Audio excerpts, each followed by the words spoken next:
This session is called Bangladesh AI Action Charter plus Senior Leadership Reflections. Okay, I see people are kind of talking and getting distracted, but we're going to get going. We want to get you out of here on time or close to be on time.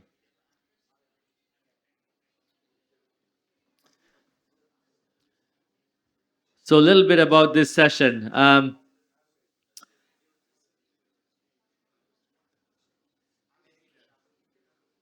Okay, let's have your attention, please. This last session, again, is called Bangladesh's AI Action Charter plus Senior Leadership Reflections. This segment invites senior leaders to reflect on what has surfaced across the day and what it implies for Bangladesh's AI trajectory.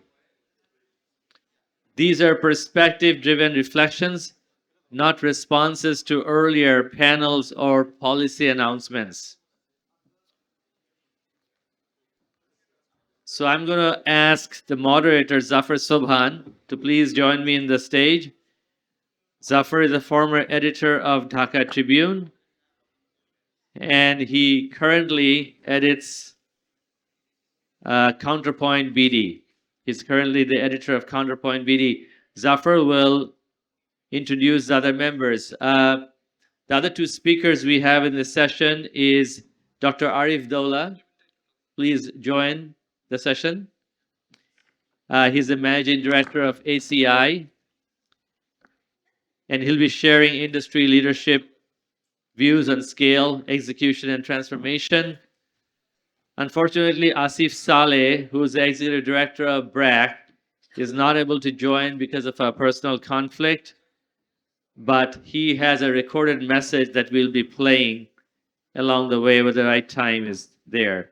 So with that, I will hand it over. So Zafar will actually moderate two sessions. The first session, which is the first one right here, the leadership reflection, but he'll also do a follow-up moderated session. So he'll do a back-to-back two sessions, A and B, and then I'll be calling Dr. Zunaid Kazi for the last session. So with that, Zafar Bhai, it's all yours.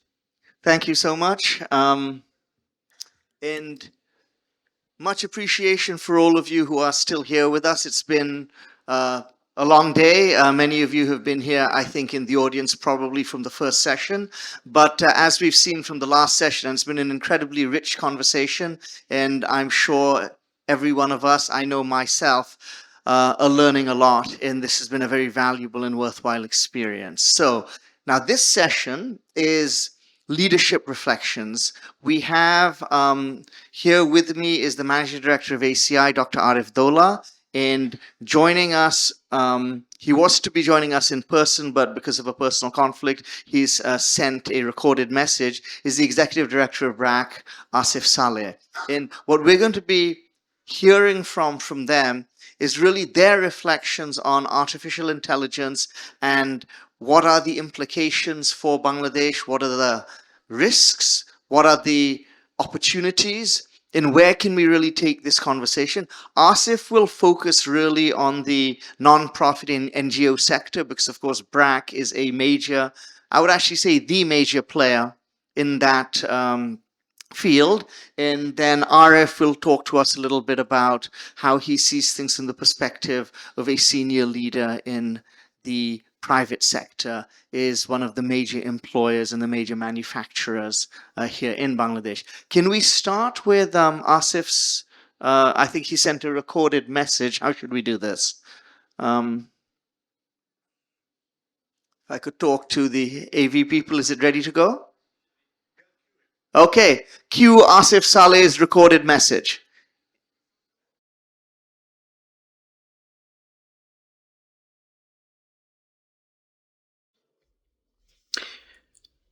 Thank you.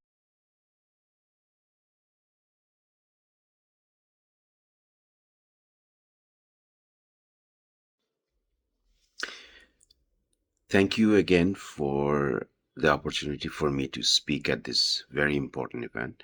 I'm deeply apologetic that I could not be there in person, But I want to share my experience in recording so that we can also stay involved in this process in some ways. I will start with a small example of my recent interaction with AI for impact. Recently, my one of our teams came to me about a proposal to set up an urban legal aid delivery center, and with all its comprehensive support and everything, they said that they are going to set up some physical centers, and it's cost this much. And then I asked that how many people do you see in the next 3 to 5 years it can service with the three centers around the city. And their reply was it's about 5,000 at the most. I said, okay, so but the problem is far bigger than the supporting 5,000 women with the free urban healthcare support. Uh, so when I said that, have you thought about doing a three-tiered system where initial information can come from technology, and then the second line of support go to a hotline, and then the third tier can come from a physical setup. Then I had a few. They were excited about it, but they didn't know how to do this, and they didn't think it was possible. But then I had a couple of students come in and work at BRAC IT to delve deeper into this problem. Um, the students had the tech know-how. The lawyers had the domain expertise, and they could explain the problem. And just within a month, they came up with a solution like that, which offered them some like a very basic level, very customized information based on the laws of Bangladesh at the fingertip. Uh, so that got the domain people, the lawyers, very excited and what's possible, and they are now working together to build this system which can offer the first line of legal service delivery for free to anybody who needs it online. That I thought was a very powerful example, where because there's like two different streams of people, one with a specific use case and another with specific tech know-how, came together and built a tool which was very easily done and very very friendly towards the user as well. And I think that's where I see the big opportunity for AI in Bangladesh, essentially. I mean, oftentimes, first reaction we hear is that AI will take away jobs. And I think that is a very defeatist way to look at it. Improving productivity, which is very needed in Bangladesh, does not mean losing jobs.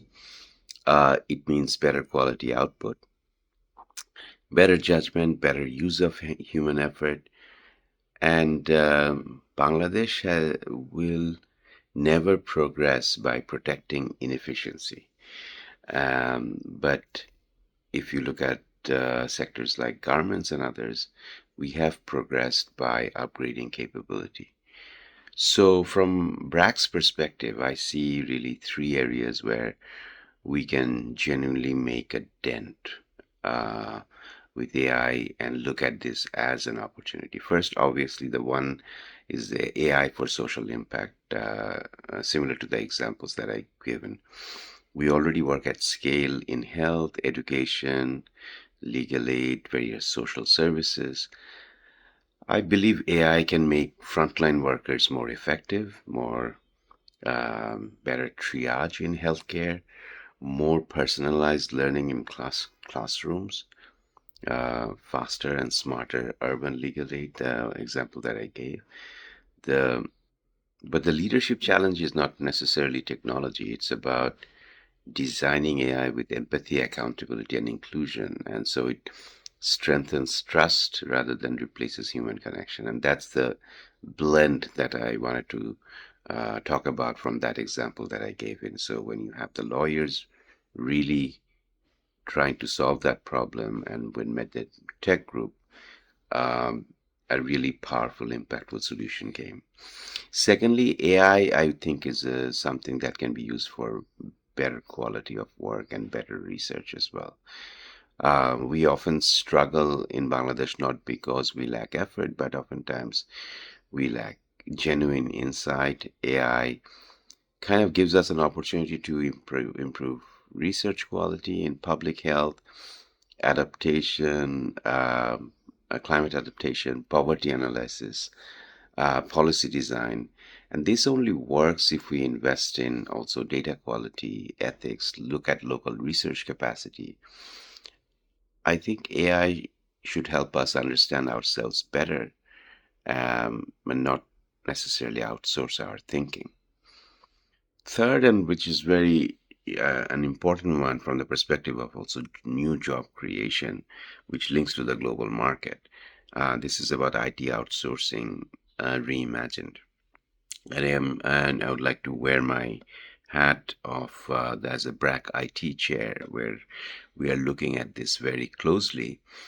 And this is often where India comes to the conversation, and often in the wrong way. India builds its IT industry in a very different, winning through scale and labor arbitrage. AI kind of changes these rules. I mean, today it is not about how many people you deploy, but how few people with how much intelligence can deliver high quality outcomes. And I think this creates a real opening for Bangladesh. We do not need to replicate what India did in the past. We can position ourselves as a next generation outsourcing partner, learner teams,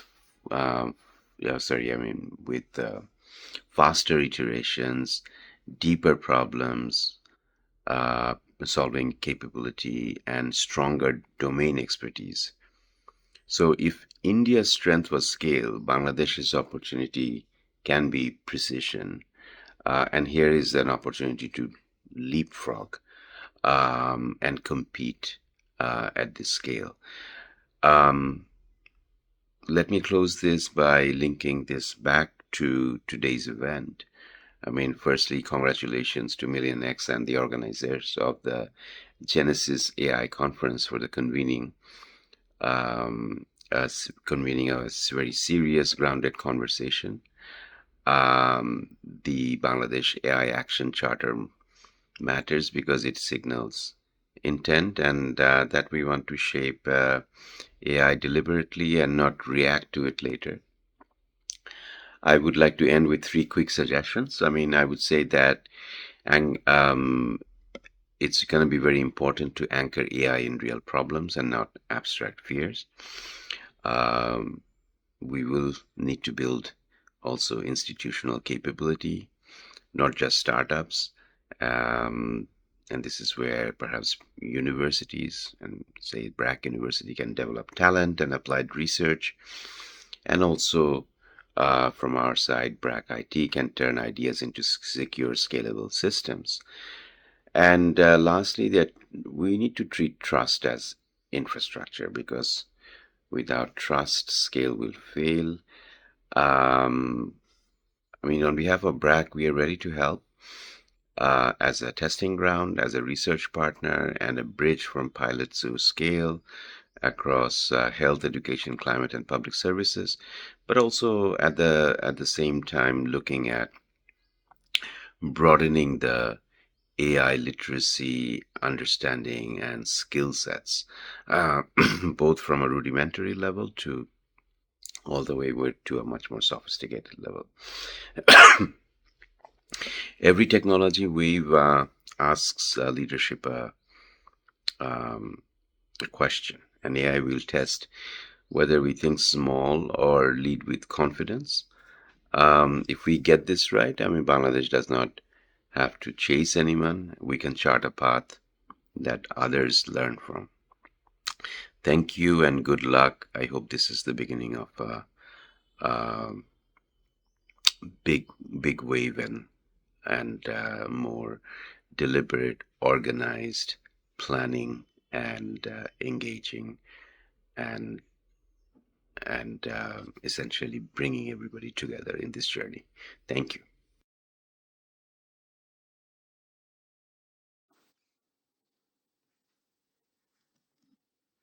Okay, well, thank you very much to Asif Saleh. I'm very sorry that we missed having him here in person, because it's clear from his reflections that this is a man who has actually thought deeply about the role AI can play in our society and in his organization, his institution.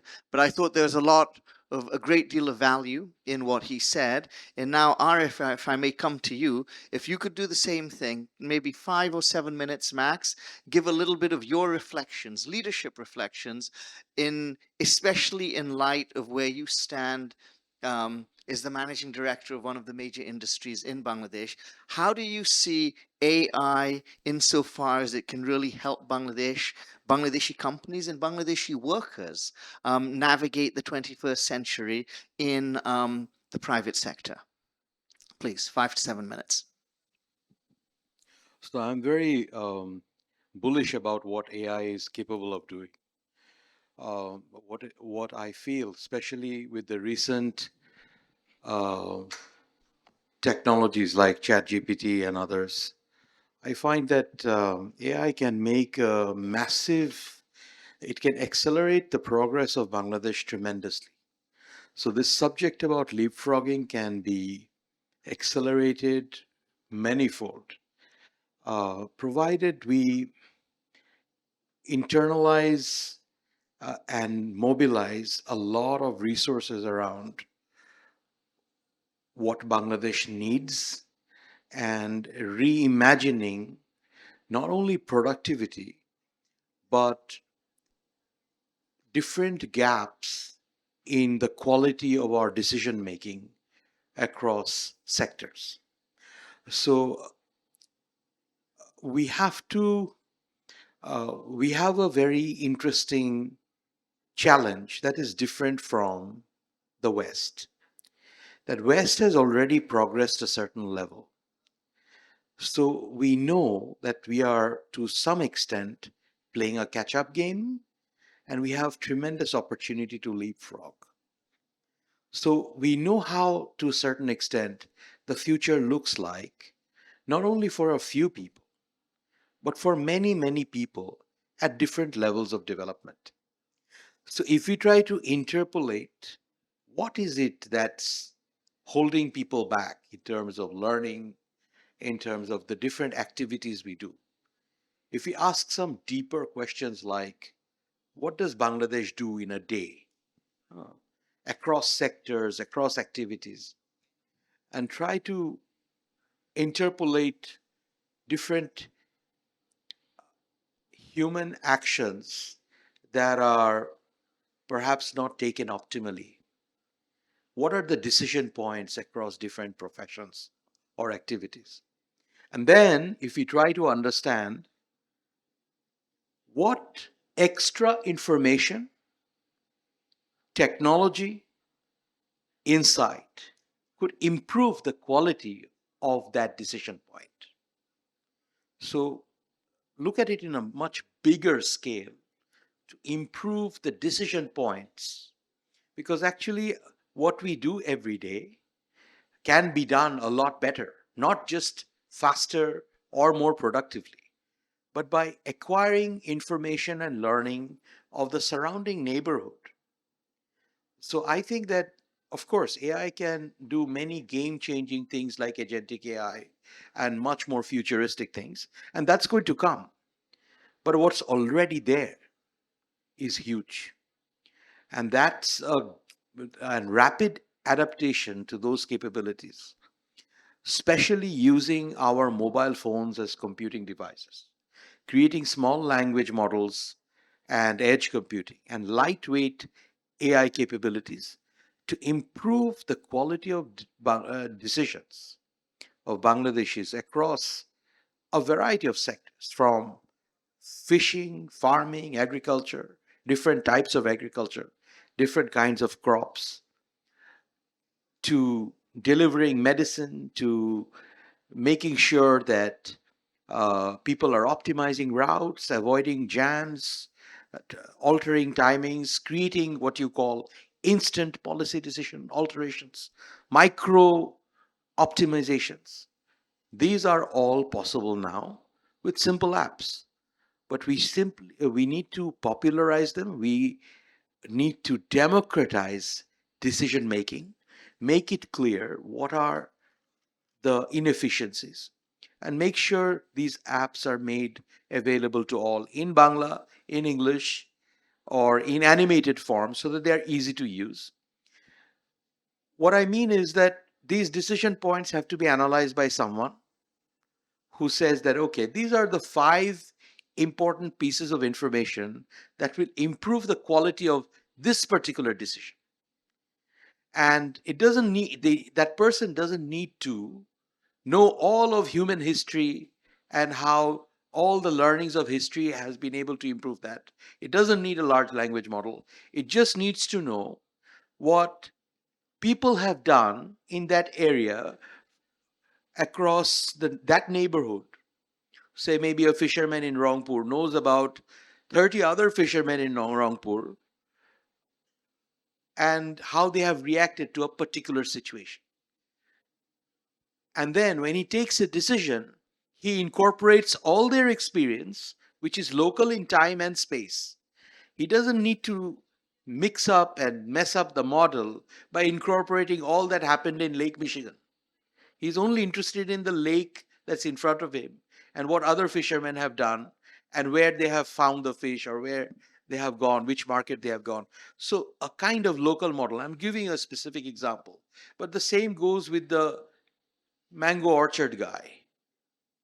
Okay, or the same goes with the person who is trying to decide which type of fertilizer goes with which type of seed based on the climate. So this multi-parameter optimization is now possible with these small AI apps that can be operating on simple mobile devices. Maybe incorporating some additional information like a picture. You upload a picture or you do this, that. But this we should not do and take 10 years to do this. We should try to do this at, at scale, massively. So this goes for also education. Sometimes a child is learning something and that requires so maybe a particular problem that they need to solve, and it might require 3 important concepts which will allow them enough clarity to be able to put in some effort and solve a particular problem. Now, through intermediate automated questionnaires across the K to 12 curriculum, we can identify which concept is preventing that person from understanding this particular problem. You know, there is in scientific computing, in order to test the quality of an algorithm, you have to test it across a variety of data sets to see how it performs. And then those same data sets are used by another person who has come up with another algorithm. It's a way of benchmarking how it performs across different algorithms from the same well-known problematic data sets. Similarly, the number of concepts that a person who is grade 12 or graduating HSC or SSC needs to know well is finite. It might be 500 concepts or so. Now, there are many reasons why people fail to understand those concepts and as a result cannot solve higher level problems. So we need to understand what kind of conceptual framework will allow people to understand those concepts. And because it's finite, we can also backward link it that in order to understand these 500 concepts, you need to know these other set of concepts. And ultimately, they are not that many. They are actually not that many. But if they learn those few things well, they can combine them and create those 500 concepts that will make them ready. But there is no clarity on that. And the pace of learning is significantly slowed down. Sometimes people are trying to learn something and learning a lot, repeating and gaining proficiency on several subjects. But actually, they only needed to know one extra piece. Now, how would that happen? It would happen when they take a small test, and it's a test designed to identify your weaknesses. Okay, you are not being able to solve this problem because you know most of it, but you don't know this little piece. You don't know this trigonometric identity, or you don't know this particular concept in physics. In, Now, this would be hugely beneficial to Bangladesh because we have 60 million children who are perhaps not being educated by very high quality teachers. It would also help us to identify talent. So I think artificial intelligence is a fantastic blessing for a country like Bangladesh because we simply don't have the capacity or the ability to do those things that our mind can imagine. We are seriously deprived of all that support. We are seriously deprived of a primary school teacher who would be able to understand the nuances of why the child is not being able to understand certain areas of arithmetic. Not only because they only are teaching it at a basic level, but they don't have the time or the energy to handle so many students at scale.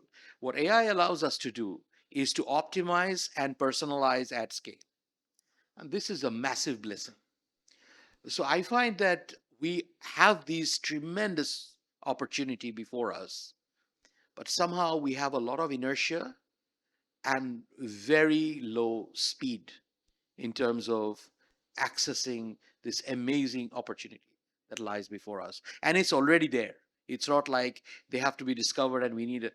So I find it's a adoption problem and also a perspective problem because a lot of times people are not realizing how quickly we can give birth to a new Bangladesh through artificial intelligence. That's my Okay, perspective. super. Thank you so much, Arif. Now, thank you. I'm going to switch up a little because I think the original plan was for me to speak for 5 or 7 minutes, and then we'd move to the next part of this program. But since it's only me and you on stage here, Arif, and I'm not going to get a chance to ask Asif questions, I thought let's switch it up and let me ask you a few questions. Then I'll finish with my own reflections, which will be 3 to 5 minutes, and then pass it over to Zaned Pai. Okay, so I have, we have time, I think, for 1 or 2 questions. So the very first question I wanted to ask you is that could you now, you've given us a wonderful sort of overview of how you think AI can be very relevant and very beneficial for Bangladesh as a country. Could you then now narrow it down a little and talk a little bit about how AI has already or you're planning to implement it in the near future helps very specifically with ACI in your business? And it's something that we can then perhaps extrapolate to business as a whole. Something sort of a little more specifics on that. Right. I mean, ACI does many, many different Sure. things. Just one example would But be one great. example would be that, say, for example, we are not quite doing this at scale yet, but looking at rice yields Hmm. so why I mentioned rice is because it's 8% of the GDP of this country. It's a very, very important human activity. It involves more than 40 million people, Yes. directly or indirectly, if you include the family members of the rice farm. It's a massive thing for Bangladesh, but our productivity is half of what it is in Vietnam. Even Vietnam was 3.5 tons per hectare some 20 years ago. Vietnam has now reached 7 tons per hectare, and Bangladesh remains at 4.5. Bangladesh also has improved, and we are working very hard toward it. Now, what I feel is that we need to get people to start building these apps so that they can take the picture of the rice field, find out who is going to be able to bring the right solution at the lowest cost, bring in and incorporate weather data and satellite data, all of which are available, and improve the output of rice for every farmer, and know where they are, find a way to contact them and help them and suggest them, so that at least we produce rice either from the 90 million hectares of land, or we produce rice to the point where we can export it, or we free up land where we can make other crops. But we should not have to use this much resource when we can use half the amount of resource. And artificial intelligence can be a big partner. We can't train every farmer to be a scientist or agricultural scientist, but we can get all the agricultural scientist expertise on spot every day in every farm to make this happen. And the cost of this is not that much. It's not that much, but it significantly improves the quality of so many Bangladeshi lives. Okay, so that we can then start saying that, okay, we are importing so much oil, and our dollars are scarce. Let's also do a little bit of wheat and a little bit of uh, rice bran oil, something like that. In the same surface area, we do other things and bring out more value, because our land is also, we have 55,000 square miles. I mean, it's a very limited space. So artificial intelligence can allow us at scale to monitor every square kilometer of land and ask those deep questions by itself. So it will have to ask these 55,000 questions, or it can go farm by farm. We map it out and let the AI engine work 24/7 for the farmer. Good. Thank you so much. That is a very concrete example of how this can help. And as you said, it's 8% of our GDP, 40 million people directly or indirectly impacted. And in fact, you could say 180 million people in the final analysis, because, we all eat rice. And as you say, if land is freed up, that's land we can use elsewhere. So this is a very concrete example, which I think is very helpful to our audience. My second and last question to you is, of course, the elephant in the room for all of these kinds of initiatives. We're sitting here, this is fundamentally a private initiative.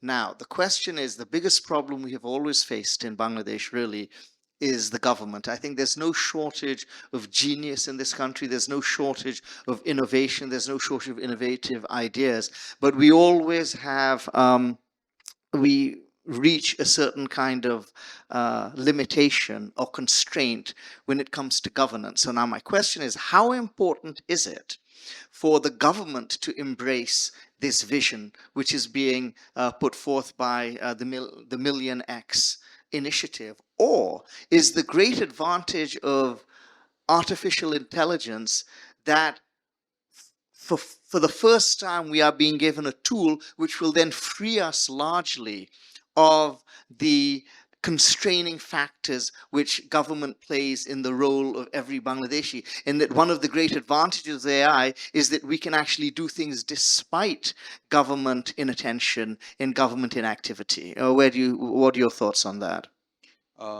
There are areas where government should be involved in terms of making things safer, ethical, regulations, and other things. But AI is a very powerful technology. What it does is it makes each one of you 10 to 100 times more powerful than you were even 3 years ago. But you have to realize it. You have to realize how it makes you more powerful. You can ask any question, but you have to then learn to ask questions. You have to know where your boundaries are. I think in the previous panel, I heard a question where there was an issue where they were discussing that actually the person is disinterested. Actually, we don't, you go to an office and they think everything is fine. It's because we are not aware of what is possible or where our boundaries are. So this new generation of Bangladeshis, if they just convert their challenges and frustration into a more open setting and ask themselves, what are the 10 or 20 different ways I can improve? And use Chat GPT to work on each subject and say, give me 10 concrete actions in each of these areas. So I want to be better at human computer interaction. Give me 10 suggestions. Right now, you will get very, very customized suggestions in 10 different things that you want to upgrade within yourself. And if you know a little bit of prompt engineering, or if you try to give the computer a little more context, it's going to tell you, give you a, for 10 areas, a 100-point plan of how to improve. And if in within 1 year, you make even a small subset of improvements, so you have all these improvement areas, but you have to ask yourself, what are the 10 things where you want to get better? Simple question. Then every Bangladeshi now, without any teacher, without any support, can ask this question, get a recommendation, and even ask that what books or what ideas, what articles I should read, and the articles are available in Google. So when we say that we are limited, it's actually something that we have not thought carefully about. So It's a self-imposed it's limitation. a self-imposed limitation, and we don't realize that we are in a limitless world. We cannot complain about uh, uh, teachers should enable. Teachers should not only tell them what to do, and that's what they are doing. I don't want to blame anybody. I think our government is trying, everybody is trying, but I think a lot of times we don't understand what is possible, and there is not enough articulation. So I thank this session, or the organizers here, Millennium X, and particularly Dr. Zunaid Qazi, for organizing something like this, Yeah. where you all get to know about it, but you can't just sit with it. You have to communicate to as many people as possible. We are living in a much more limitless world, and it's all about asking questions. If you can't solve a problem, you can ask ChatGPT, look, I did this, but why couldn't I solve the problem? What's a possible suggestion? What do you think was missing in my understanding? And it's going to give you a very good feedback, something that's going to use huge amount of knowledge from all over the world. Right now, every Bangladeshi is 100 times more empowered as a result. Google was a very big step forward. Okay, you could ask a lot of questions, but now you can do 1,000 times more, because you can get to synthesize 10,000 articles in 2 seconds. And it's going to give you a gist of some powerful ideas which will help change your life. Thank you. That's what I feel. No, thank you. That's very eloquently stated. Now, before I send this off to the closing session, which will be moderated by Dr. Zunaid Qazi, I will spend 3 to 5 minutes with my reflections and share those with the audience. And it's very interesting if I reflect on the sessions which have happened earlier today and the conversations I've had, and listening to both Asif Saleh and Dr. Arif here. The one word, there are a couple of words which come back again and again. I feel for a country like Bangladesh, the biggest challenge we have always faced over the last 54 years is the challenge of scale. We are a country of 180 million people. You have other countries in the world, 3 million people, 5 million people, 10 million people. It's not a rounding error in the context of Bangladesh. So when we're talking about educating our population, we're talking about providing healthcare to our population, we are talking about providing employment to our population. All of these initiatives, and there have been many great initiatives which have been put forth, by various individuals, various sectors, various industries, various organizations, they all need to be scaled. When you're talking about providing education for tens of millions of students every year, it's a very different challenge than many other countries face, where we're talking about hundreds of thousands or maybe a few million. And the second word which I've heard a lot throughout this day, and both Asif and Arif also mentioned it, is leapfrogging. We have started our journey as a nation, you know, after we attained our liberation. It's a very impoverished, uh, underdeveloped, frankly, many ways backward country. You had 80% of the people, well, the population were illiterate. A larger number were living below the poverty line. We have had to synthesize in the last 50 years hundreds of years worth of development. And if you look at it from that perspective, of course, we've done a relatively creditable job. We could have done more, but we've really accomplished a great deal in these last 50 years. And the buzzword for the last several years before AI came to the fore was the fourth industrial revolution, was the technological advancements. And again, how could we as Bangladeshis leverage these advantages to leapfrog over certain developmental milestones, which perhaps were not necessary, and just simply arrive at the current level. And I think that we've had some success with this. I mean, one of the examples I can think of is that when I arrived in Bangladesh from the US, it's almost 25 years ago now today, still very few people had landline telephones. So many people did, but many people did not. And rather than we enter into a stage where everyone needed a landline, we essentially leapfrogged that and moved to trying to put a mobile phone in everyone's hands, which was an example of sort of leapfrogging a certain developmental or technological milestone to move Bangladesh forward. And of course, the advent of mobile phones in Bangladesh have made a tremendous difference to the lives of many Bangladeshis.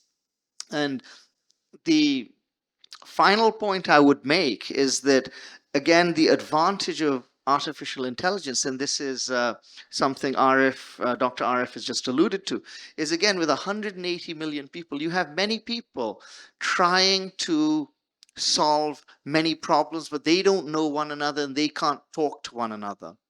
But the solutions, the genius, they exist not just in Bangladesh, but of course what AI does, it gives you access to knowledge and data and helps you synthesize all of this knowledge and data from all over the world. But even within Bangladesh, as you mentioned, there may be farmers trying to solve the same problem in far-flung areas of Bangladesh. And in the past, they've never really had a way to communicate with one another, to pool their knowledge, to pool their innovation, their ideas, their genius. And now, of course, this exists.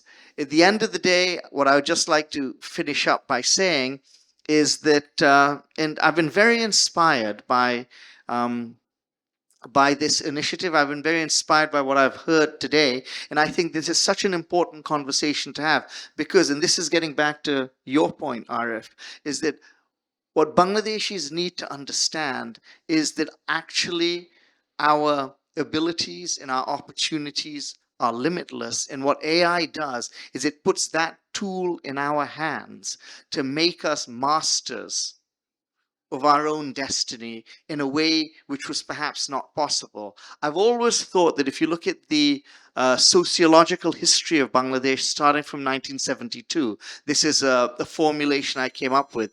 Initially, if you look at the government in place from 72 onwards, you look at the mindset, people initially first looked to government to solve their problems.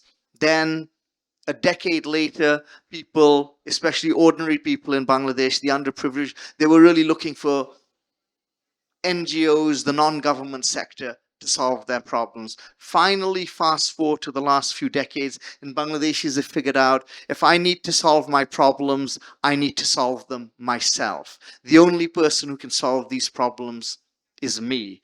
And I think once we move to that, call it entrepreneurial, call it more individualistic mindset, then of course you saw the growth and development of Bangladesh. But of course the hurdle which Bangladeshis faced at this point was, while they knew that the only people who could solve their own problems were themselves, they did not necessarily have the tools or the wherewithal to solve their own problems. They had the mindset, but not the tools. What AI does is it puts these tools in the hands of every Bangladeshi. It marries the mindset, which was always there, with the capability. And I think that being the case, I'm very bullish. I am very confident. I'm very optimistic about the coming decades. I feel that initiatives such as this can really help move us in the right direction. And the message we need to give out to all Bangladeshis is that these opportunities now are limitless and they exist in a manner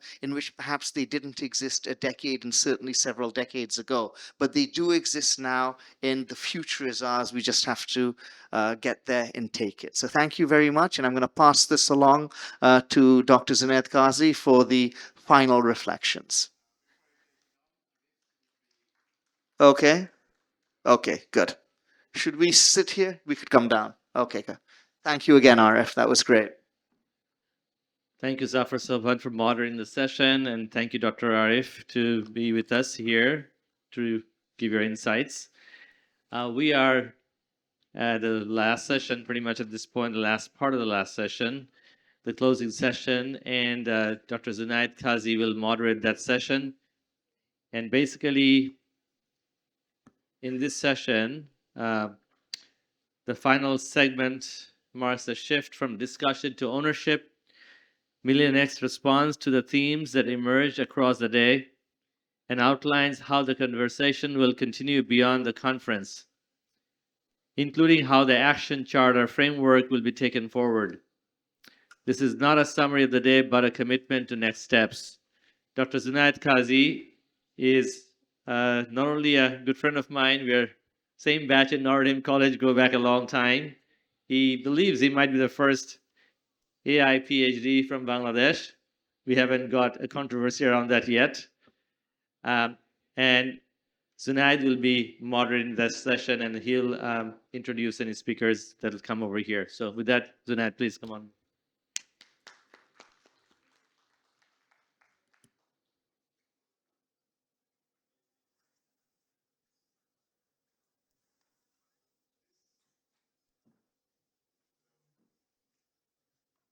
Thank you. Technology, I don't know how it works. This session is all about MillionX owning what we have done today. So what I'm going to do, I'm going to ask all the moderators that we had across the session to come and join me on the stage because we need to kind of own what happened today. This event, the two-day event that we have had the last 2 days, is not the end of it itself. There is a reason we're here today. MillionX came with a vision, a mission that we will carry forward. We will 10x Bangladesh by creating 1 million 10x minds. And having the buildathon yesterday and this conference today, and if we are done here, then we have not succeeded. The entire 2 day was to get us started. This is step one, to get us started into what really the hard work that must come today.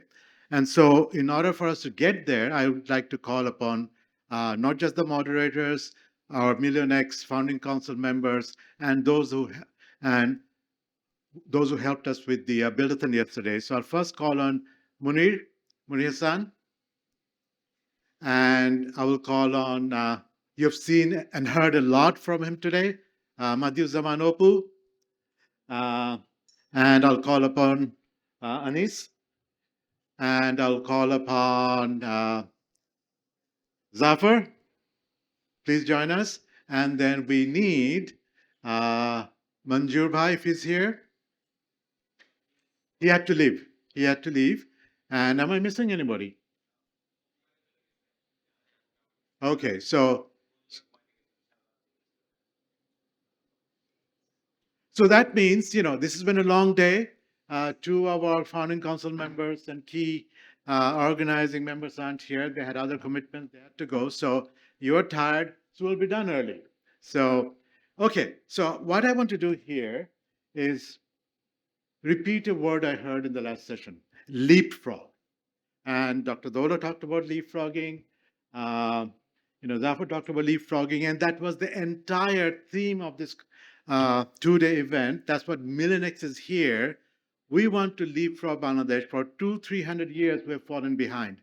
We now are at an opportune moment to leapfrog, to 10x Bangladesh, to reach the next industrial revolution, the next revolution without having to fall behind. And AI is the democratizer. AI is the enabler. AI doesn't need, you don't need to have a CS degree, but with AI, we can get there. So we have a goal. And have we learned our lesson today from what we saw with the buildathon, from what we heard today at the various panels? Yesterday, the buildathon, one thing I'm very sure of is that we have no dearth of talent.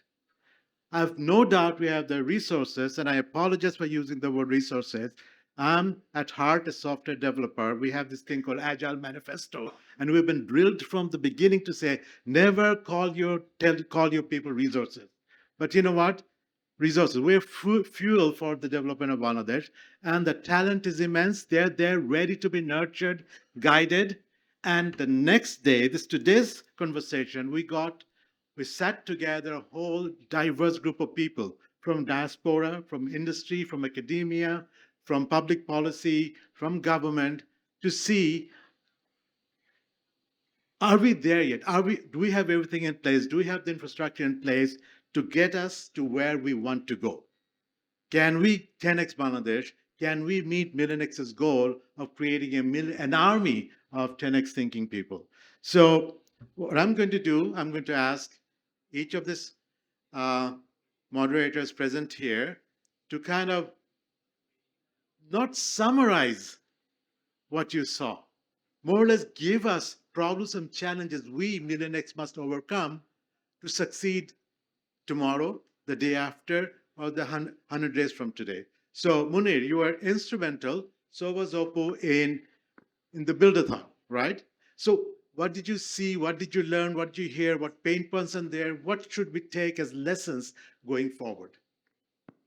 Thank you আমি একটু বাংলায় বলি কয়েকটা জিনিস আমরা গতকাল খেয়াল করছি একটা হচ্ছে যেমন আজকে আপনারা সকালে দেখছেন যে আমরা একটা ক্লাস 7 এর একটা মেয়েকে দেখছি যে কালকে পুরস্কার পেয়েছে এটা কিন্তু আমরা অনেক দিন ধরে দেখি যে আমাদের ইয়াং ট্যালেন্টরা কিন্তু অনেক ভালো করে হ্যাঁ কিন্তু তারপর যখন তারা উপরের দিকে উঠতে থাকে তখন আর তাদের ট্যালেন্ট থাকে না বিশেষ করে ইউনিভার্সিটিতে যায় তারপর ইউনিভার্সিটি থেকে বের হওয়ার পরে তখন মনে হয় যে না অনেক কিছু করে ফেলছে কোথায় এখানে আমাদের একটা বড় কাজ করতে হবে বলে আমার ধারণা কালকে আমি যেটা দেখছি সেটা হচ্ছে ওরা শিখতে চায় হ্যাঁ মানে শেখার চেষ্টা করে একটা ধারণা নিয়ে কাজ করে এবং এই যে যেমন কালকে একটা টিম আমি দেখলাম ও সারা রাত জার্নি করে আসছে আবার সারা রাত জার্নি করে চলে গেছে ও এনার্জিটা আছে কিন্তু আমরা ওদেরকে গাইড করতে পারতেছি না এটা গতকাল আমার খুব মনে হয়েছে যে এটা আমাদের একটা বড় টেকওয়ে যে আমরা এদেরকে কিভাবে জানলাম মানে ওদেরকে কিভাবে লাইন আপ করবো কিভাবে ওরা গতকালে থেমে যাবে না মানে 5টা টিমকে তো আমরা বাছাই করলাম বাকি 20টা টিম বাকি 62টা টিম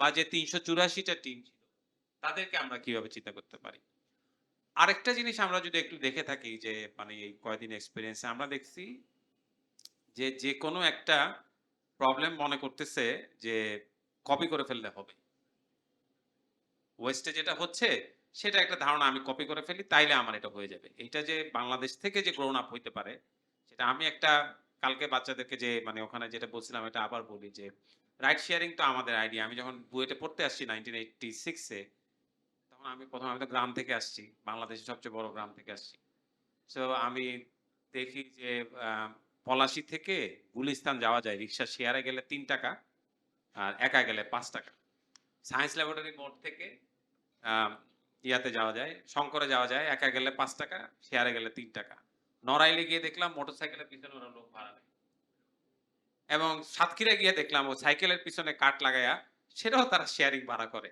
এই সব শেয়ারিং ভাড়া করার পরে উবার কিন্তু আমরা বানাইতে পারি না কারণ আমরা ডট জোড়া দিতে শিখি নাই কোথাও না কোথাও আমরা আমরা মনে করতেছি এগুলা গ্রান্টেড এটার পিছনে যে একটু চিন্তা করতে হবে সেটাও আমরা ভাবি না আমি যেমন খুব মানে নিজের ধন্যবাদ দেই যে 1986-এ আমাদের অ্যাপ ছিল না তাইলে আমরা যে একটা বড় প্রবলেম সলভ করছি যে রোজার মাসে তারাবি নামাজ সূরা এই তারাবি যে একটা প্রবলেম প্রথম 6 দিন 9 পারা এবং পরে 21 দিনে এটা কিন্তু আমরা সলভ করতে পারতাম না আমরা বলতাম একটা অ্যাপ বানাবো সেই অ্যাপে এন্ট্রি দিব এটা মানে খুব সহজভাবে চিন্তা করাটা এটা সামহাও আমাদের সোসাইটি থেকে চলে গেছে এটা কালকে আমার মনে হয়েছে সবাই খুব কঠিন কঠিন জিনিস চিন্তা করতেছে কঠিন চিন্তা না তো আমার একজন প্রেগন্যান্ট মহিলাকে মনে করাই দিতে হবে যে তোমার 5টা টিকা নিতে হবে।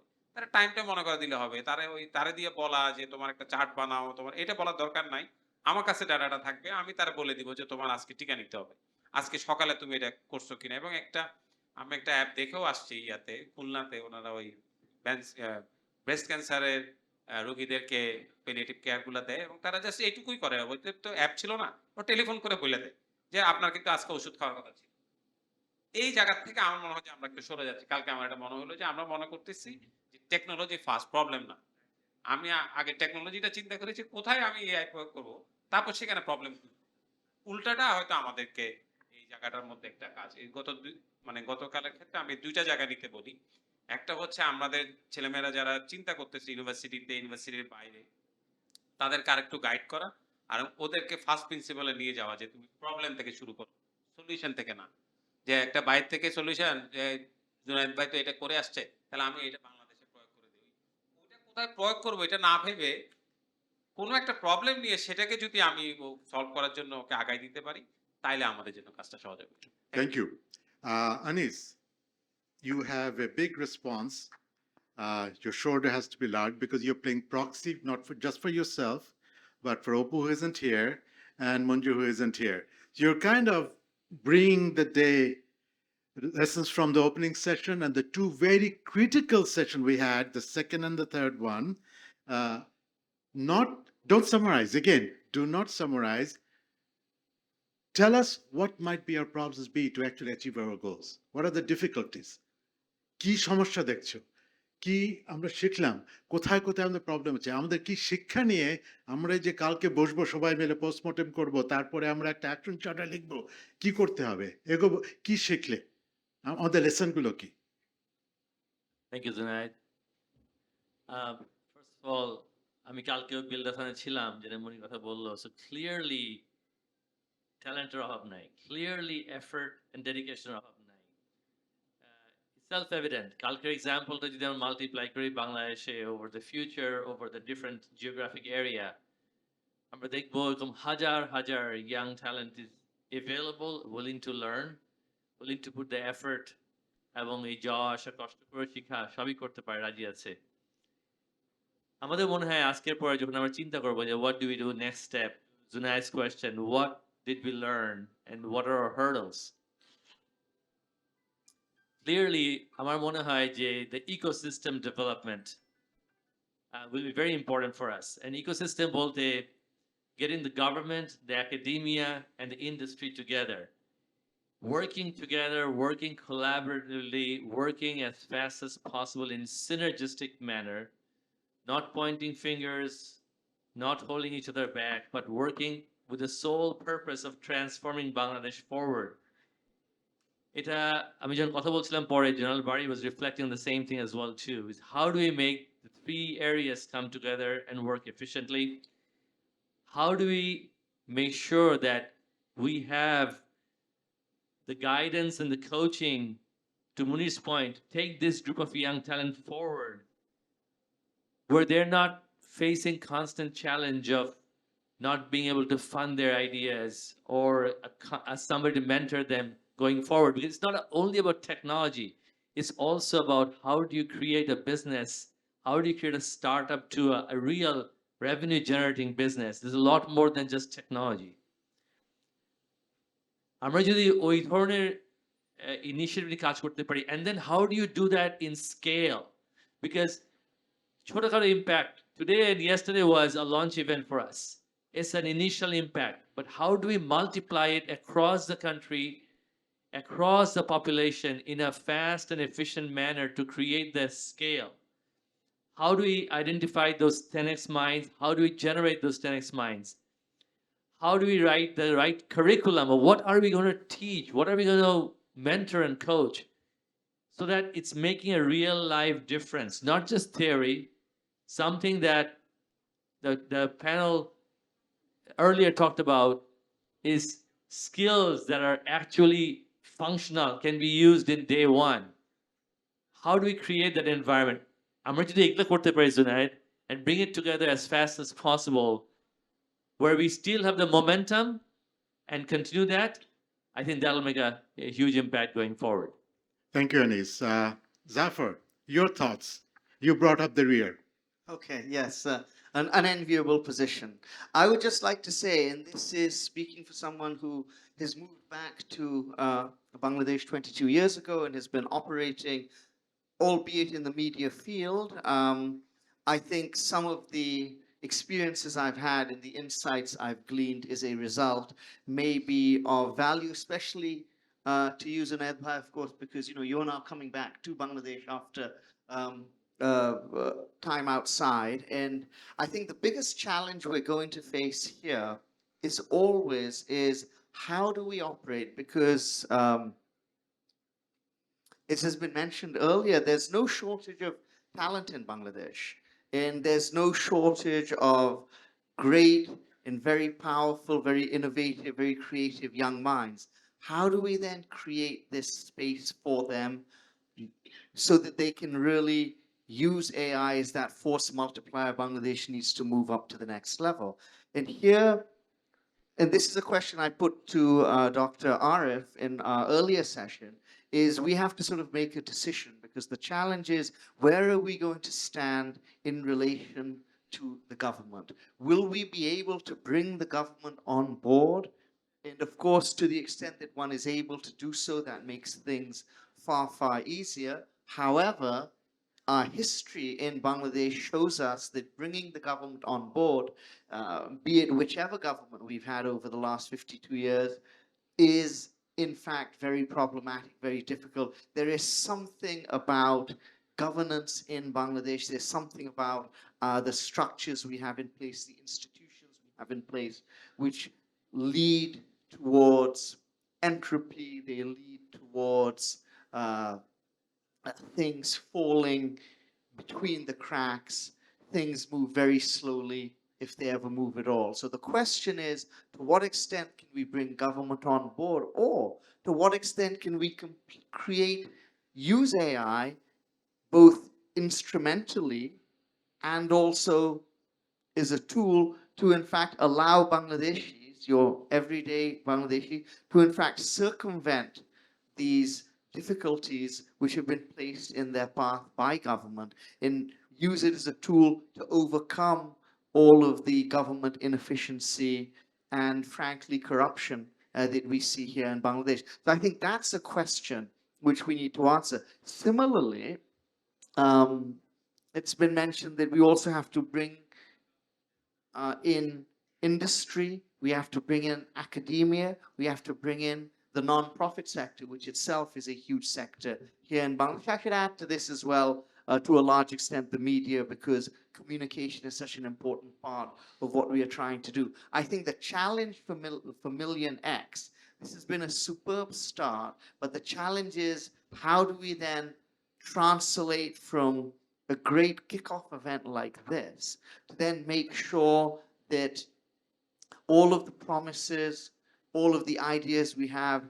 are continued. So, for instance, I know internally we had this discussion just over the last 1 or 2 days with regard to the meeting at DU, is that meetings there can always be, but where the wheels touch the road is how to take those meetings and move them to the next step. It is always going to be a challenge. I think it is going to be the challenge for this initiative. It's going to be the challenge for this vision. But I do feel confident that we have here the right people on board. We have the right degree of determination and commitment. And I think we have, for want of a better word, the right product. Because I think AI really is that product. Again, like I said, I don't know what better word I can use, tool, instrument, that can really overcome a lot of the institutional entropy which has held Bangladesh back in the future. So that's my observation, and those are my caveats, you could say. But I think if we keep those in mind, and if we keep in mind what the obstacles are likely to be, and we keep an open mind and clear-eyed about it, that is what's going to allow us to overcome them moving forward. So I'll leave it at that for now. Zafar, that was actually a perfect segue to where I was going. Is basically, we are here with a big vision, We did a lot of things in the next 2 days, but what happens after is what really matters. Can we take it to the next step? We, as MillionX, we come here, we have claimed a lot of things we want to do. Can we really do it? We have to be held accountable.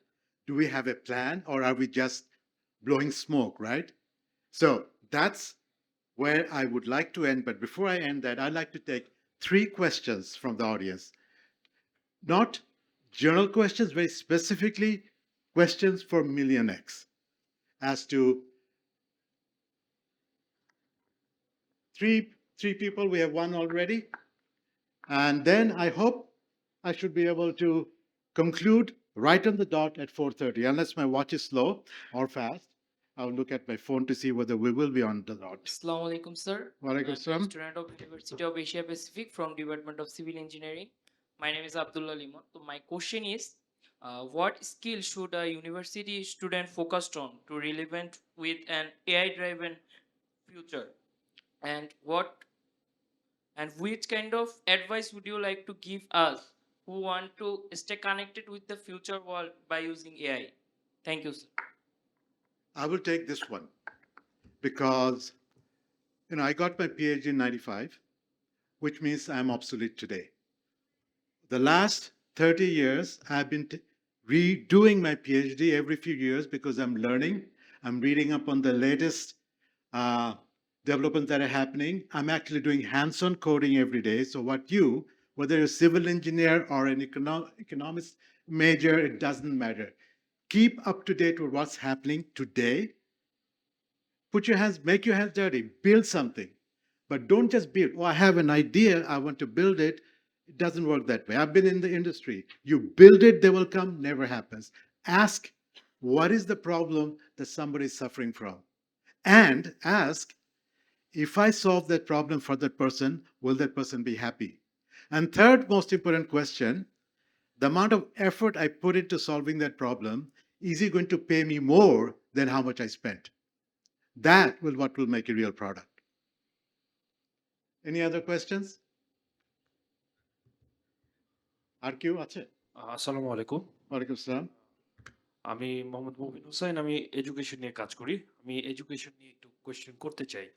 আহ, ব্যাপারটা হচ্ছে আগের যে প্যানেলে যারা ছিলেন, Sadia ma'am বলে গেছেন যে অ্যাডাপ্টেশনের কথা বলে গেছেন, এবং একেবারে শুরু থেকেই গত 10-12 বছর যাবত আমরা অ্যাডাপ্টেশনের অনেক কথাবার্তা বলছি। আমি যদি স্পেসিফিকলি বলি, আমার ক্লাসরুমে ক্লাস 8-এর বা 9-এর আমরা বলতেছি, স্টিফেন হকিং মারা যাওয়ার আগে বলে গেছেন যে আমাদেরকে এআই এর সাথে ফাইট করতে হবে, আরো স্পেসিফিকলি বললে হবে যে আমাদেরকে রোবটের সাথে ফাইট করে টিকে থাকতে হবে, হিউম্যান বিইং যারা আছেন। তো একটা ক্লাসরুমের প্র্যাকটিসটা আমরা কিভাবে শুরু করব? মানে একেবারে আমরা বলছি যে এইটা হবে, এইটা হইতে পারে, কিন্তু এক্স্যাক্টলি ধরেন ক্লাস 9 বা ক্লাস 10-এর যে বাচ্চাটা আছে বা টিচার্স যে পড়ায়, সে কিভাবে মানে চেঞ্জটা শুরু করবে, এটা হচ্ছে একটা ব্যাপার। আর আমি আর দুইটা একটাতেই রাখি, কারণ we have one more question. কিন্তু আমাদের MillionX এই প্যানেলের মধ্যে অ্যাপ্রোপ্রিয়েট কেউ আছে এই প্রশ্ন উত্তর দেওয়ার, নাকি সাদিয়া ম্যাডামকেই ধরবো?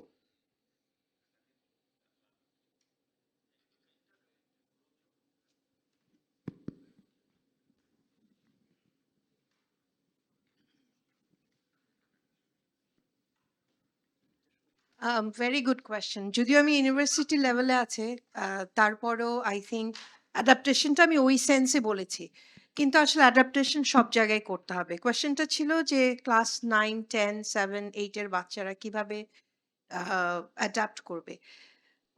ওর অ্যাডাপ্টেশন আসলে হেল্প লাগবে ফ্রম যারা ওকে পড়াচ্ছে, রাইট? সো দুই দিক থেকেই চেঞ্জটা আসতে হবে। রিসোর্স যদি বলি, হিউম্যান রিসোর্স একটা, আর এখন তো আমাদের হাতে রিসোর্সের কিন্তু অভাব নাই। আমি কোনো কিছু একটা জানতে চাইলে আমি 20 বছর ধরে একই কোর্স পড়াই, কিন্তু আমি কিন্তু প্রতি সেমেস্টারে মানে আমি নিজেকে, আমার ফান্ডামেন্টালস চেঞ্জ হয় নাই, কিন্তু আমি এই জিনিসটাকে আরো কি বেটার ভাবে বুঝাতে পারবো, এটার জন্য আমি কিন্তু আবার সার্চ করি। এখন তো চ্যাট জিপিটি আসে, আরো সহজ হয়েছে। আমি ওকে জিজ্ঞেস করি যে আচ্ছা এটা কিভাবে, আমি একটা সিম্পল এক্সাম্পল দাও।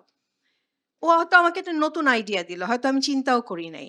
সো রিসোর্সের যেহেতু অভাব নাই, এটা আপনাদের দায়িত্ব ওই বাচ্চাটাকে বলা ইউজ দ্য রিসোর্সেস এবং জিনিসটাকে একটু তার সাথে সাথে ফান অ্যাক্টিভিটিও করতে হবে যে ওকে বলা যে ঠিক আছে বাসায় কি আছে কি সমস্যা আছে try to solve that use ChatGPT use the resources that you have but সেই সঙ্গে করতে হবে, বুঝতে হবে জিনিসটাকে বুঝে আমাকে করতে হবে সো এই ক্লাস 8, 9, 10 যেই বাচ্চাই হোক না কেন তাকে দিয়ে প্রবলেমটাকে সলভ করাতে হবে আমাদের একটু অভ্যাস আছে একটু স্পুন ফিট করার স্পেশালি আমাদের এখানে আমি যেটা দেখি specially in the urban setting পড়ানোর চেয়ে কিভাবে গ্রেডটা ভালো করবে মানে ইটস ভেরি আনফর্চুনেট আমি দেখি যে স্কুলে লিটারেচার পড়ায় না after class 8 there is no literature কেন বিকজ অতটা মার্কস উঠে না এটার মানে কি এটার আসলে কোনো মানে হয় না সো আই থিঙ্ক মানে একটু মোটিভেট এনকারেজ করতে হবে how to use the resources so that ও এআই হোক যাই আসুক না কেন ওটার সাথে কেপেবল মানে you will learn her own lessons his or her right ঠিক আছে thank you thank you very much. আমি একটা ছোট্ট জিনিস অ্যাড করি আর কি, সেটা হচ্ছে যে ওদেরকে ফার্স্ট প্রিন্সিপালে ফেরত নিয়ে যেতে হবে, ও যেন মনের দরজাটা খুলতে পারে। আমি একটা ছোটবেলার উদাহরণ দেই, আমি যখন 6-এ বা 5-এ তখন আমাদেরকে আমাদের স্কুলে স্যার কিভাবে পায় শিখাইছিলেন এটা আমি বলি। উনি আমাদেরকে একটা হোমওয়ার্ক দিলেন, বললেন যে বাড়িতে গিয়ে এটা মায়ের কাছ থেকে সুতা নিতে হবে, তারপরে 10টা ব্যাসার্ধের 10টা বৃত্ত আঁকতে হবে, তারপরে এই পরিধির মাপটা নিতে হবে, তারপর সেটাকে ব্যাস দিয়ে ভাগ করতে হবে। আমরা খুব এক্সাইটেড, বাসায় গিয়ে বলছি যে ডিস্টার্ব করা যাবে না, আজকে একটা বড় কাজ, সুতা টুতা নিয়ে অনেক কিছু করে টোরে আমরা এটা ভাগটা করে নিয়ে আসছি। পরের দিন স্যার কিছু জিজ্ঞেস করলো না, দাঁড়ানো শুরু করলো, তোর রেজাল্ট কি? তো উনি লিখতে শুরু করলো। কিছুক্ষণের মধ্যে আমরা বোর্ডের মধ্যে খেয়াল করলাম যে আমার সঙ্গে তো এই কাজের মিলে যাচ্ছে, আমার সঙ্গে আনিছে না। আমি তখন স্যার স্যার ও স্যার আমারটা দেখে করছে, ও স্যার স্যার কিন্তু কিছুই বলে না, উনি কিন্তু লেগেই যাচ্ছে লেগে যাচ্ছে। যখন চিৎকার চেঁচামেচি ক্লাসে কমপ্লিট মানে পুরা দস্তুর মতো স্কুলে যখন হইচই শুরু হইলো যে ও আমারটা দেখছে ও আমারটা দেখছে, তখন স্যার ঘিরে মানে ফিরে তাকাইলেন, দেখেন বললো যে তোমরা কেউ কাউকে দেখো নাই, সারা পৃথিবীর যেখানে গিয়ে এই কাজটা করো না কেন, এটা মাপলে পরে ভাগ দিলে পরিধিরে এটা 3.14 এটার কাছাকাছি হবে। ঠিক আছে? পুরা জিনিসটা কিন্তু উনি ফার্স্ট প্রিন্সিপাল থেকে আমাদেরকে শিখাইলেন। উনি কিন্তু বললেন না যে বৃত্তের পরিধিকে ব্যাস দিয়ে ভাগ করলে যে একটা ধ্রুব সংখ্যা পাওয়া যায় সেটাকে পাই বলে, এরকম কোনো লাইনে উনি গেলেন না। উনি আমাদেরকে একটা হোমওয়ার্ক দিয়ে দিলেন। দিয়ে ওখান থেকে কিন্তু আমাদেরকে নিয়ে গেলেন। আমি জানি যে ওই ক্লাসে আমরা যারা ছিলাম আমরা সবাই মরে যাবো, কিন্তু পাই মাথার থেকে বের হবে না। ওই ফার্স্ট প্রিন্সিপালে আমাদেরকে ফেরত নিয়ে যেতে হবে। এটা না হলে হবে না। না। যেমন আরেকটা ছোট জিনিস বলি, এটাও জ্যামিতিতে আমাদেরকে ছোটবেলা 1962 তে আমরা এই ভুল করছি। কোন একজন স্যার বলছে যে একটা সরল লাইন সেগমেন্টকে ভাগ করতে হলে অর্ধেকের চেয়ে বেশি ব্যাসার্ধ দিতে হবে। কিন্তু কি করার জন্য? অর্ধেকটা বের করার জন্য। তো অর্ধেক বের করার জন্য তো আমি অর্ধেকের চেয়ে বেশি, আমি তো অর্ধেক চিনি না, অর্ধেক চিনতে গেছি। এই জায়গাগুলোর থেকে আমাদের বের হয়েছে। মানে ওরা যদি ফার্স্ট প্রিন্সিপালে ফেলে দেওয়া যায়, ওরে যদি বলা যায় যে তুই এটা খুঁজে বের কর, যে কিভাবে আমি এই অর্ধেক খুঁজে বের করব। So, ওর Moni, হয়তো একদিন হবে না, 2-3 দিন হবে। ওই জায়গাগুলোতে কিন্তু খুব ভালোভাবে ওরে নিয়ে যাইতে হবে। তাইলে কিন্তু ও মনের দরজাটা খুলতে পারবে। তাইলে এআই কে সে অ্যাকসেপ্ট করতে পারবে। না থ্যাংক ইউ। এটা হচ্ছে ফান্ডামেন্টাল প্রিন্সিপাল যেটা আমরা কি করতে চাচ্ছি যে 10x মাইন্ড কি, যে ফার্স্ট প্রিন্সিপালটা জানে, তাকে নিজে সে শিখে নিজে problem solve multiple problem multiple solve করতে পারবে। এবং আমাকে মনির মিথ্যুক বানিয়েছে এই কারণে যে আমি বলেছিলাম 3টা প্রশ্ন নেব, 3টা প্রশ্ন নিতে পারবো না, 2টো প্রশ্ন নেব, সময় শেষ হয়েছে, মনির সেই তৃতীয় প্রশ্নটা সময়টা কেড়ে নিয়েছে। সো এখন হ্যাঁ ওকে, দেরি হওয়াতে আমার দোষ না, কারণ সবাই বলছে আর একটা প্রশ্ন নেওয়ার জন্য। এনিবডি এলস ফাইনাল প্রশ্ন প্লিজ।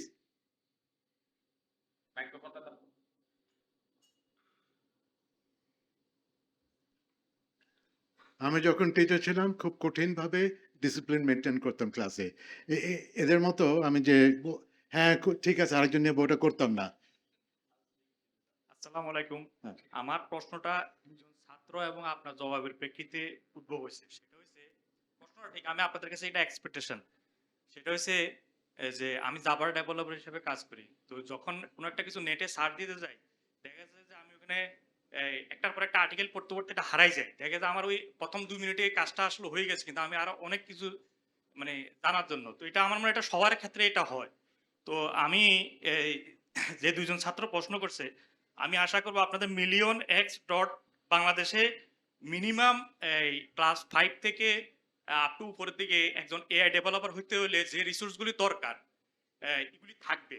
যেমন আমি উদাহরণ হিসেবে দিই, ইটিএস এর জিআরই এক্সাম যদি এখানে কেউ দিয়ে থাকেন, ইটিএস ওয়েবসাইটে কিন্তু মিনিমাম কি পড়তে হবে সেগুলো এখানে আছে। আবার বলে দেওয়া আছে যে তুমি যদি আর প্রয়োজন হয় তুমি আউটসাইড ম্যাটেরিয়ালস ইউজ করো। তো আমি আপনাদের যে কোনো একটা প্ল্যাটফর্ম, হয়তো এটা MillionX.Bangladesh হইতে পারে বা অন্য যে কোনো ইয়াতে হইতে পারে, যাতে আর এরকম আর কোনো স্টুডেন্টের আর ইয়ে না থাকে। থ্যাংক ইউ, এটা খুব ভালো অ্যাডভাইস। এটাও একটা গুড প্রশ্ন, কারণ এটা এখন আমার ফাইনাল থটসে নিতে পারি যে আমরা নেক্সট কি করব। তো বয়স হয়ে গেছে এখন, কিছু পড়তে গেলে আমার চশমা লাগে, আর আর জানি আমি এআইয়ের মতো হ্যালুসিনেট না করি, আমি নোট লিখেছি, এখন নোট থেকে ফাইনালাইজ সারমারাইজটা করব কোথায় যাচ্ছি। সো আমরা তো 2 দিন ধরে কনভারসেশন করলাম, আমরা দেখলাম এখন আমাদেরকে উদ্দেশ্যটা কি। We have to take from conversation to commitment. আমরা মিলিয়নেক্স কি করবো, আমাদের কমিটমেন্টটা কি। না, আমাদের যেটা দরকার, উই আর কমিটিং এস মিলিয়নেক্স to clear time bound path. আমি ইন্ডাস্ট্রিতে 20-30 ইয়ার্সে কাজ করছি, প্রোডাক্ট তৈরি করছি, আমাদের প্রোডাক্টের মাইলস্টোন আছে, কেপিআই আছে, আমাদেরকে নিজেদেরকে we are giving ourselves some targeted milestones, some KPI না দিলে আমরা এই থিওরিটিক্যাল এখানে আড্ডাতেই থাকবো। আমরা will have a 30-day plan, 60-day plan, 90-day plan, 1 year plan, সেই কমিটমেন্টটা আমরা করব। কিন্তু আজকে এই যে সেশনটা ডিস্টিল করে, ইনজেস্ট করে, ইমবাইব করে এখন করাটা it's not going to be ideal. So high level আমি কিছু কমিটমেন্ট মিলিয়নেক্স থেকে আমি সবার কাছে করতে চাচ্ছি। একটা হচ্ছে যে we are talking about the AI action charter. So within 30 days আমরা উইল গেট টুগেদার, যেখানে বলে পোস্টমর্টেম করব, ডায়াগনোসিস করে we will publish the first draft of the AI action charter. তো সেখানে হবে যে আমাদের প্রায়োরিটিসগুলো কি হবে, পলিসি কি হবে, ট্যালেন্ট ডেভেলপমেন্ট কি করে হবে, এডুকেশন কি করে আমরা করব, ইন্ডাস্ট্রি ইউজ কেসগুলো কি হবে। Will have a first draft of the AI action charter. এটা 30 days commitment. In 60 days will form some working groups to execute on the action charter. So we'll launch chotokato practical projects at small scale, যেটাকে আমরা multiply করব eventually. কিন্তু we have to prove that it is a workable solution. So আমরা industry engage করব, আমরা university engage করব, youth engage করব, আমাদের যারা আজকে ছিল, I'm hoping they are totally bought into our philosophy, আমাদের mission and vision। তাদেরকে আজকে হয়তো অনেকে নেই, কিন্তু কালকে ফোনে ধরবো যে হ্যাঁ আমরা এটা করতে যাচ্ছি, are you with us are you not with us. এটা আমাদের দায়িত্ব। 90 days যে এই যে will actually have some ডেমনস্ট্রেটেবল productive output. হয়তো বা আমরা একটা 10-part 10x মাইন্ডের একটা কোর্স পাবলিশ করলাম, হয়তো বা আমরা 4টা ওয়ান্ডারফুল এআই অ্যাপ্লিকেশন আমরা রিলিজ করলাম। 90 days we should have some concrete demonstrable project, and 1 year scale it, institutionalize it। এবং যদি এই 1 year মধ্যে এটা করতে পারি, then it is obvious যে আমরা সেকেন্ড ইয়ারও করতে পারি, থার্ড ইয়ারও করতে পারি, এটা কন্টিনিউ করব। কিন্তু আমাদের যেটা চিন্তা করতে হবে যে we are not here alone. যারা আজকে এসেছিল, কালকে এসেছিল, I thank you for being part of this. Without your help এটা আমরা কিছুই করতে পারবো না। And with that I would like to end. I would like to end, but there's never a real ending, because Anis would like to have his last word.